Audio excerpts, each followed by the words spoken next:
रक्षाबंधन की कहानी। रक्षाबंधन की एक पौराणिक कथा भगवान विष्णु, देवी लक्ष्मी और राजा बलि से जुड़ी हुई है।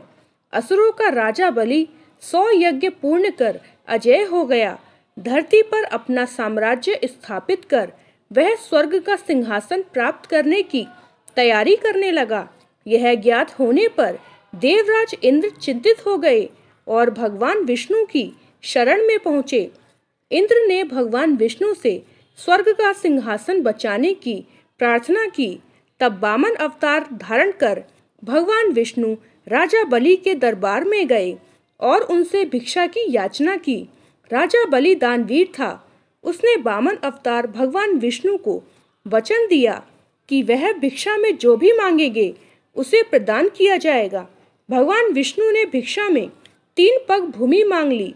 राजा बलि ने अपना वचन निभाते हुए वामन अवतार भगवान विष्णु को 3 पग भूमि दान में प्रदान कर दी और कहा कि वह 3 पग भूमि नाप लें।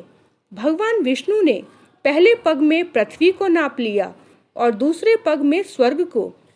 तीसरे पग के पूर्व ही राजा बलि भांप चुका था कि उसके समक्ष उपस्थित वामन कोई साधारण व्यक्ति नहीं है। उसने अपना शीश वामन रूपी भगवान विष्णु के आगे झुका दिया और उनसे तीसरा पग अपने शीश पर रखने का निवेदन किया।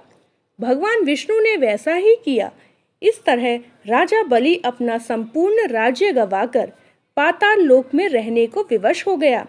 पाताल लोक जाने से पूर्व राजा बलि की प्रार्थना पर भगवान विष्णु अपने वास्तविक रूप में आए। वे बलि की दानपूर्णता देख अत्यंत प्रसन्न थे। उन्होंने उससे वर मांगने को कहा। राजा बलि बोला, भगवान, मेरा तो सर्वस्व चला गया है। मेरी आपसे बस यही प्रार्थना है कि आप हर घड़ी मेरे समक्ष रहें। भगवान विष्णु ने तथास्तु कहा और राजा बलि के साथ पाताल लोक चले आए।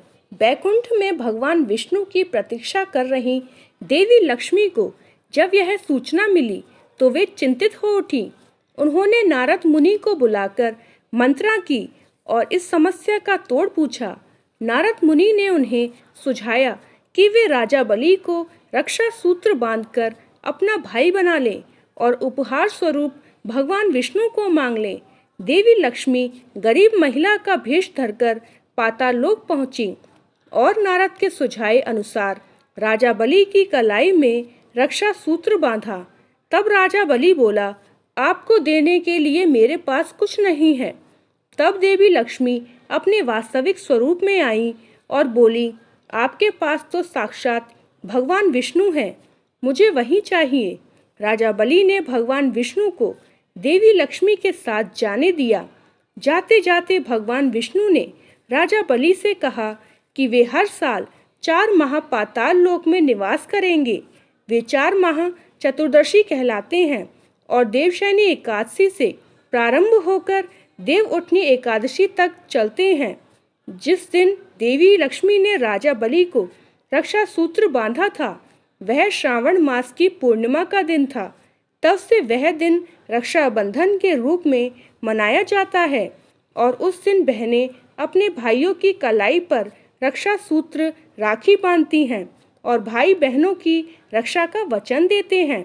दोस्तों, रक्षाबंधन की ये कहानी आपको कैसी लगी हमें कमेंट बॉक्स में ज़रूर बताएं। रक्षाबंधन की कहानी पसंद आने पर वीडियो लाइक और शेयर करें। ऐसी ही पौराणिक कथा और धार्मिक कथा पढ़ने के लिए हमें सब्सक्राइब करें। धन्यवाद।